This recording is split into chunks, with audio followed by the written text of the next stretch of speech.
বাংলাদেশের ইউনূস সরকার যেন আমেরিকার এই যে তাদের স্বার্থটা রক্ষা করে, কিন্তু সেটা ইউনূস পারবে না, কারণ ইউনূস হলো একটা অবৈধ সরকার, নির্বাচিত সরকার না। এবং 80% যে জনগণকে যে দুটো পার্টি রিপ্রেজেন্ট করে তারা বলছে তারা আমেরিকার এই প্রস্তাব মানতে রাজি না। সেনাবাহিনী বলছে যে কোনো বিনিময়ে তারা এটা বন্ধ করবে।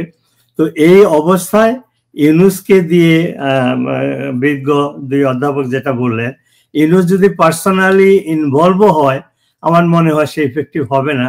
তার কারণ হলো প্রথমত সে আমেরিকার স্বার্থ রক্ষা করতে পারছে না, জনগণের সমর্থন নেই। সেকেন্ড হলো আপনারা উল্লেখ করেছেন, আমরা সবাই জানি যে ইউনূস সম্পর্কে ডোনাল্ড ট্রাম্পের একটি খারাপ ধারণা রয়েছে, এবং ডোনাল্ড ট্রাম্প তার পলিটিক্যাল অপোনেন্টকেও সে মনে করে ব্যক্তিগত শত্রু। যেমন এলন মাস্কের বেলায় বলতেছে তাকে তার নাগরিকত্ব বাতিল করে আফ্রিকায় পাঠিয়ে দিবে, যে তাকে ইলেকশনে ক্যাশ পয়সা দিয়ে ইলেকশনে হেল্প করে তাকে ক্ষমতায় বসিয়েছে, এবং এলন মাস্ক বলছেও যে আমি তাকে ক্ষমতায় এনেছি।